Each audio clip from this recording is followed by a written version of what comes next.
Oi, pessoal. Aqui é a professora Roberta. Vamos lá, né? Mais uma aula de biologia e hoje sobre o sangue.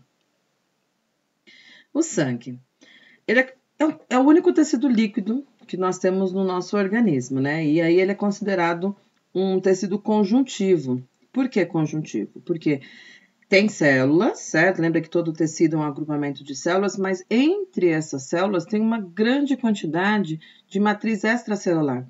Essas células estão distanciadas umas das outras. E esse material, né, extracelular, é o que a gente chama de plasma, que a gente vai estudar um pouquinho para frente.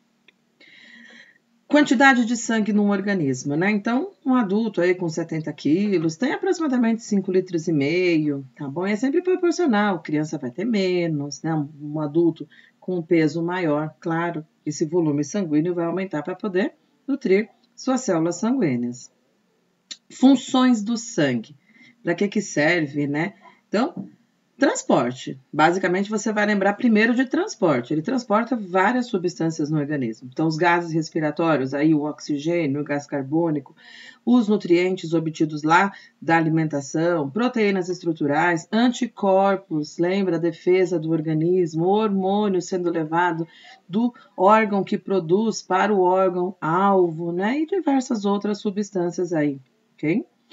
Participa também da regulação hídrica do organismo, participa da regulação ácido-básica, mantém o pH sempre constante, mantém a concentração osmótica do organismo e mantendo-se sempre em isotonia com os demais tecidos, certo? Ele não vai chegar e transformar aquele lugar, não, tudo em perfeito equilíbrio, certo?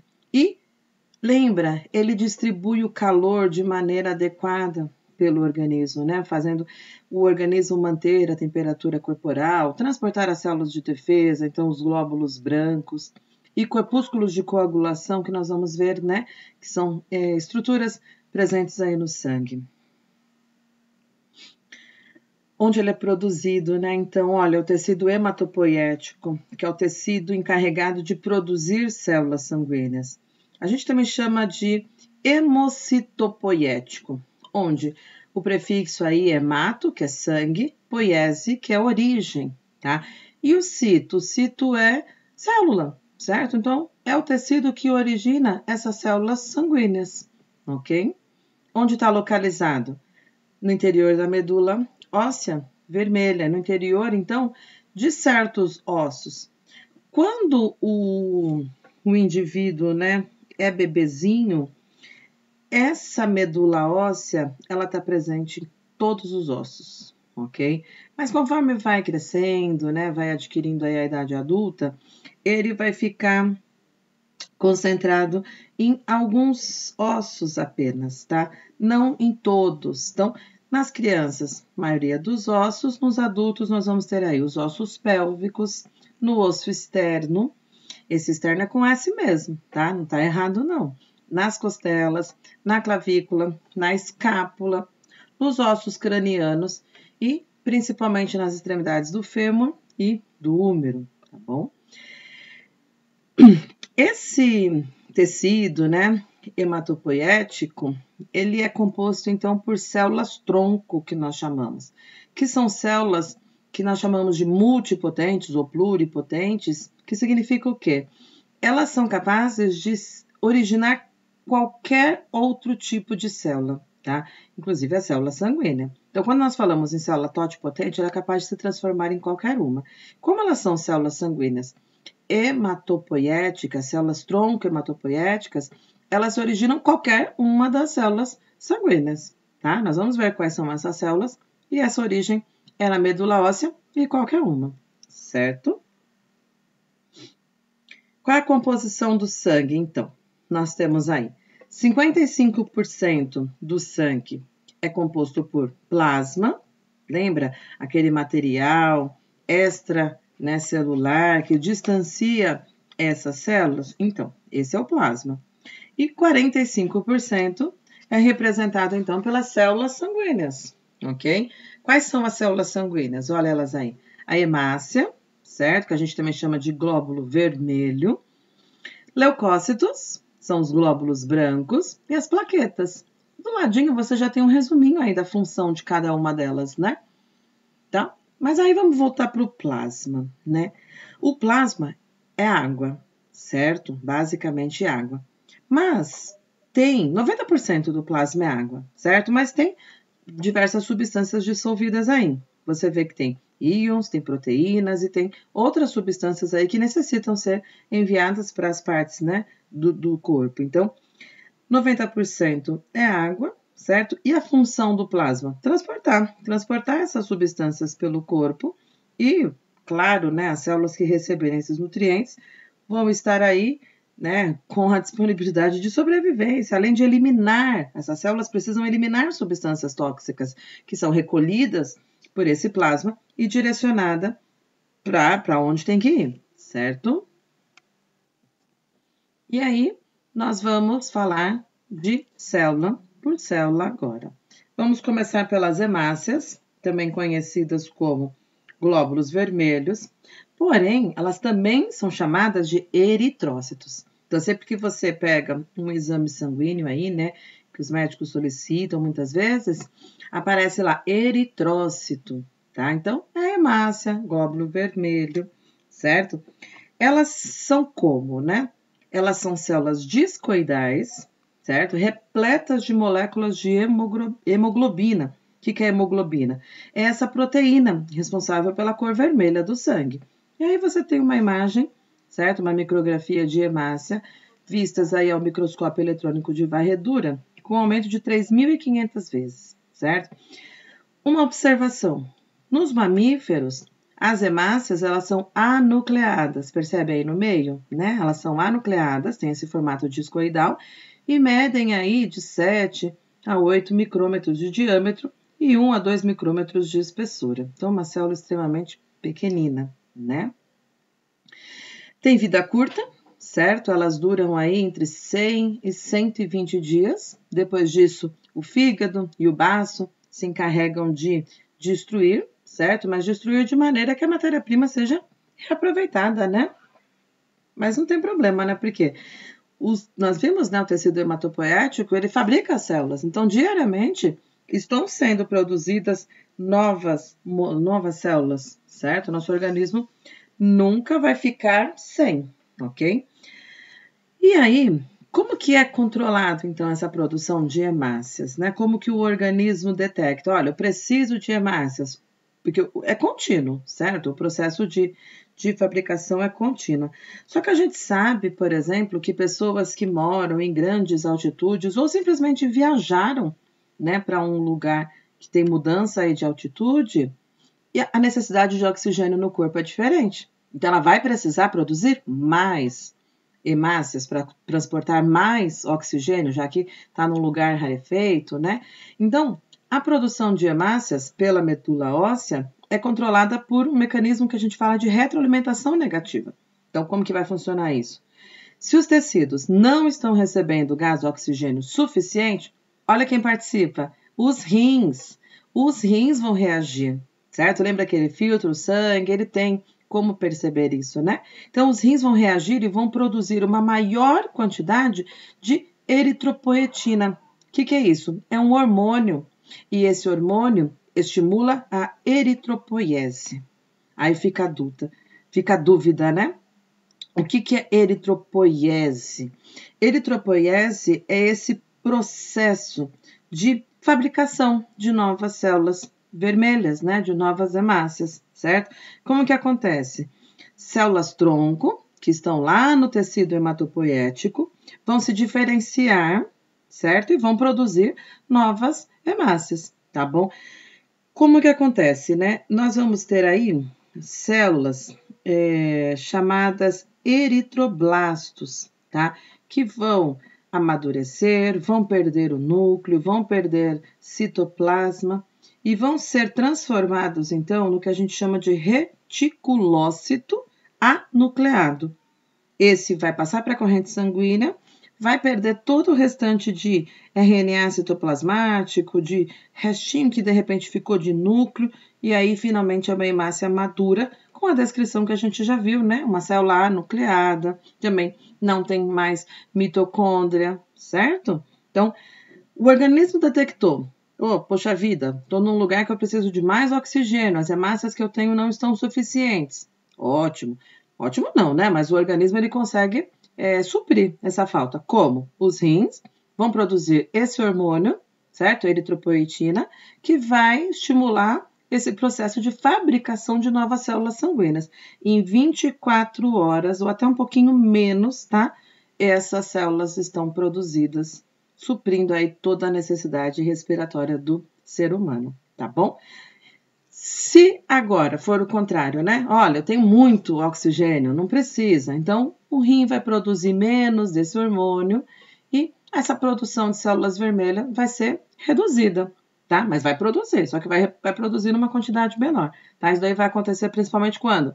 Quando essa pessoa que estava lá numa altitude muito elevada voltar, né? Sei lá, voltar para o seu local de origem, onde estiver viajando aí pelo mundo, ela não vai ter mais necessidade de tanta hemácia. O organismo vai reduzir e é por retroalimentação negativa, ok? Transporte de gases, função associada à hemácia, tá? Ela pode transportar aí tanto o oxigênio quanto outros gases. A gente sempre lembra assim, a hemácia transporta oxigênio para nutrir as células. Perfeito. Esse é o gás fundamental para a sobrevivência da célula. Então, vamos olhar tanto o oxigênio quanto os outros gases. Esse oxigênio, ele é sempre transportado ligado na molécula hemoglobina. Lembra que hemoglobina é a proteína, né, que está no interior dessa célula e o oxigênio se liga a ela para poder ser transportado aí pelo organismo, certo? E como que é essa reação química então, né? Nós vamos ter aí Hb, que é a hemoglobina, junto com esse oxigênio, certo? Esse oxigênio ele veio da onde? Dos pulmões. Lembra lá do processo de inspiração. Então, você inspira, pulmão se enche de ar, com o objetivo do quê? De pegar o oxigênio que está no ar atmosférico e levar para os tecidos. Aí forma o que a gente chama, então, de oxihemoglobina. Lembra que lá nos pulmões ocorrem as trocas gasosas, né? Passa para os capilares sanguíneos esse oxigênio. Então, essa hemácia agora, ela ao receber esse oxigênio e essa hemoglobina que está no interior dessa hemácia, ela passa a se chamar oxihemoglobina, certo? Agora, e quando transporta gás carbônico? Por quê? Porque as células produzem gás carbônico, certo? É um processo lá da respiração celular. Gás carbônico é um resíduo dessa respiração e precisa ser eliminado do organismo. É tóxico. Quem transporta? Essa hemácia também. Só que uma pequena parte, tá? Nós vemos aí, ó, que 7% desse gás se dissolve no plasma e segue direto para os pulmões. E a outra parcela, certo? É transportada ligada à hemoglobina, certo? Na forma de carbohemoglobina. E como que é essa reação aí? Olha só. Hemoglobina, de novo, né? O Hb, mais CO2, vai do tecido, certo? Porque cada célula que produz esse gás carbônico, certo? E vai mandar para os pulmões. Lá vai ocorrer a troca. Então, chamamos essa associação aí de carbohemoglobina.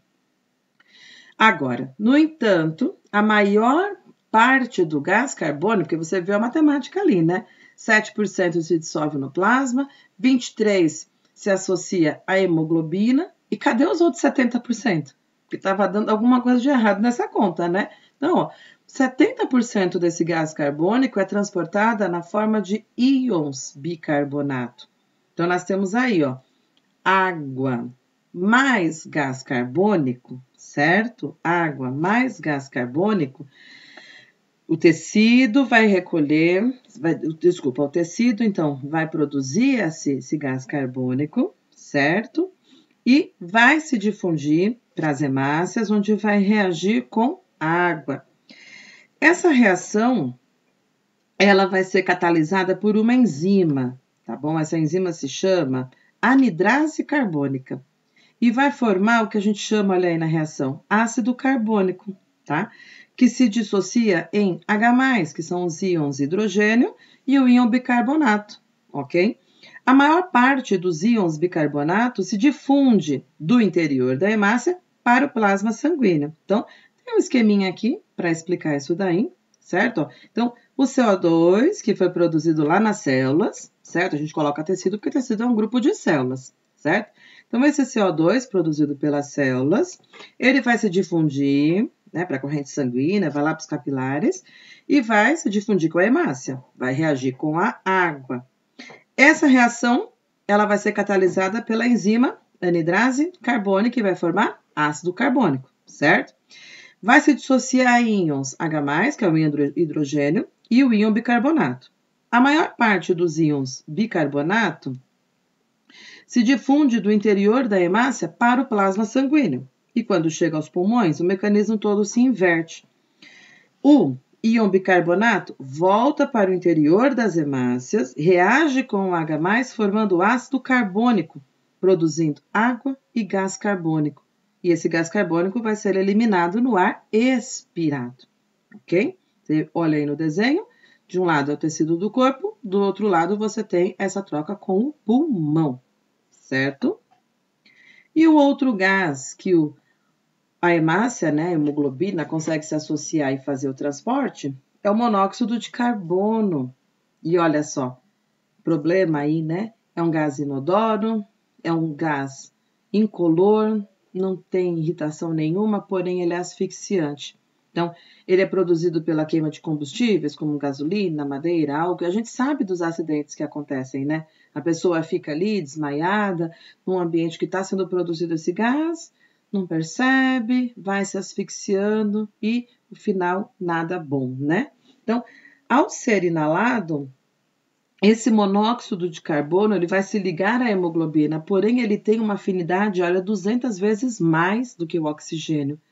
E aí ele bloqueia o transporte do oxigênio para os tecidos. E é isso que leva à asfixia, tá? Esse é o grande problema. Tem oxigênio no ar? Tem.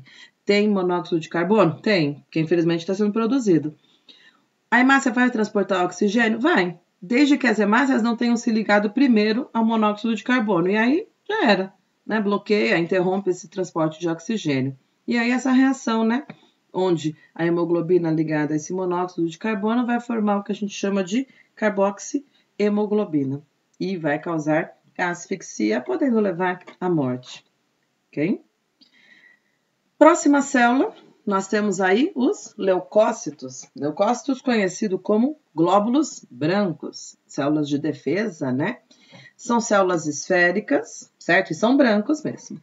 E tem núcleo, só que eles são maiores do que as hemácias, certo? Normalmente, aí, ó, em condições normais, cada milímetro de sangue humano tem de 4.000 a 12.000 leucócitos. Quando que vai aumentar a quantidade desses leucócitos? Quando a pessoa está com uma infecção. Então, faz o exame de sangue, detecta uma infecção, como que o médico sabe? Ô, poxa vida, o normal era ter entre 4.000 e 12, eu estou com 200.000 leucócitos. Por quê? Porque eu estou com uma infecção, eles são produzidos para me defender. Então, a função mais importante dos leucócitos é defender contra micro-organismo, contra o que for estranho, né? Substância tóxica, ele vai ser produzido e vai impedir, né, esse processo. Existem 5 tipos básicos, tá, de glóbulos brancos. Se a gente for divide até um pouquinho mais, né? Cada um vai ter sua subdivisão, mas basicamente nós temos neutrófilos, eosinófilos, basófilos, monócitos e linfócitos. Cada um com a sua função específica, tá? Eles têm funções bem específicas, mas a gente não precisa abordar isso porque tem aula específica sobre isso, né? Lá na questão de defesa, né? De anticorpos, a gente vê isso depois com mais calma, tá? E aqui na imagem, alguns desses leucócitos. Eles são até diferentes na sua estrutura, né? Você vê que são células maiores que as hemácias estão aí do lado, né? E eles são maiores, eles têm essa coloração arroxeada por conta de corantes utilizados aí na hora de fazer a lâmina, tá? Essa imagem está ampliada 4.400 vezes aproximadamente, certo? E os linfócitos são originados aonde? Também naquelas células-tronco que também dão origem às hemácias. Então, a medula óssea também vai produzir essas células sanguíneas, que tem a principal função aí de defesa. Por fim, a terceira, né, o terceiro tipo de células sanguíneas, nós temos aí as plaquetas. Só que tem um porém, vale a observação, tá?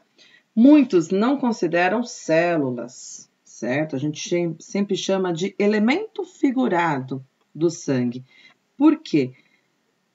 São fragmentos citoplasmáticos, tá bom? Não são células completas, células inteiras, são fragmentos e são anucleados também. Tem uma forma bem irregular, média aí de 2 micrômetros a 4 micrômetros, então você tem a imagem aí, não tem um formato definido, tá bom? E também são chamadas de trombócitos, né? Porque formam esse coágulo é o trombo. Sempre presentes aí, ó, na concentração de 300 mil, né? 300 mil plaquetas por milímetro cúbico, tá? Também se originam na medula óssea vermelha, certo? E função, né? Para que servem essas estruturas, então? Coagulação sanguínea. Então, você, sem querer aí, se cortou, né? Um vaso sanguíneo foi rompido, tem sangue vazando, essas plaquetas vão ser ativadas e vão fechar, né? Esse ferimento, né? Esse rompimento desse vaso sanguíneo são as plaquetas que vão fazer essa função, né? De estancar esse sangue, interromper a saída de sangue do seu organismo. Como que elas fazem isso? Elas liberam uma enzima, tá? Chamada tromboplastina. E vai ter uma sequência de reações químicas que vão levar à formação do coágulo sanguíneo, que é o que vai formar ali a casquinha, né? Que vai fechar. Então, um resuminho, tá bom? De coagulação sanguínea. Não vou abordar todo o processo, nem todas as reações químicas aqui não, tá? Apenas para você entender como que acontece a formação, né? Desse coágulo. Então, tromboplastina. Lembra que a tromboplastina foi aquela enzima que as plaquetas produziram, que vão iniciar essa série de reações, certo? E olha que importante, para a tromboplastina conseguir atuar, ela precisa de íons de cálcio, tá? Na ausência de cálcio, essa reação vai ser insuficiente, ela não vai conseguir ocorrer, certo? E a tromboplastina, então, ela, junto com esses íons de cálcio, ela vai catalisar uma reação aí de conversão de uma proteína sanguínea. Essa proteína sanguínea, olha aí no desenho, ela se chama trombina, certo? Ou desculpa, protrombina, perdão, protrombina. Então vai pegar a protrombina na presença de cálcio, certo? E vai promover para trombina, certo? Essa enzima agora está ativa, a trombina está ativa, e vai catalisar a conversão de uma outra proteína, que é o fibrinogênio. Tudo presente no sangue, só precisa agora ficar ativo. Então, a trombina vai fazer com que o fibrinogênio se transforme em fibrina. Agora sim, fibrina é uma proteína fibrosa, cujas moléculas se entrelaçam, formando uma rede, olha aí na imagem, certo?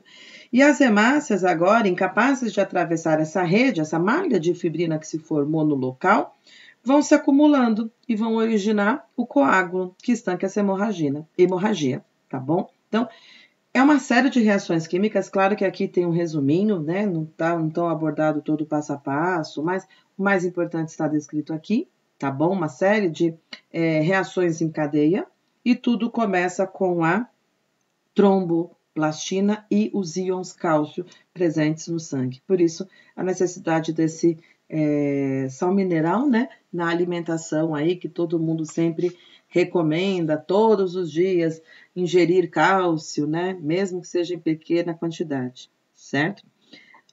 Agora, existem pessoas, né, que têm uma condição hereditária, né, genética aí que a gente fala, que afeta a coagulação sanguínea. Aí a gente está falando de hemofilia, certo? Então, no tipo mais comum, né, de hemofilia, o sangue da pessoa não coagula, tá? Não coagula de jeito nenhum. E é uma incapacidade genética de fabricar um determinado fator que leva a essa série de reações químicas em cadeia que acontece aí, tá? E aí, uma pessoa hemofílica tem hemorragias internas, né? Principalmente aí nas articulações, que sempre acaba rompendo um vasinho, né? Um capilar, que são aqueles mais finos. E para evitar essas hemorragias para essas pessoas hemofílicas, né? Ela precisa fazer transfusões de sangue ou de plasmas frescos, né? Que contenham esses elementos aí, ou providenciar injeções concentradas de fatores de coagulação, que aí sim vai conseguir, de alguma maneira, impulsionar essa cadeia, né, de reações e ela conseguir fazer a coagulação sanguínea, certo? Então, eu fico por aqui. Nosso conteúdo sobre o sangue se encerra aqui. Até a próxima, pessoal!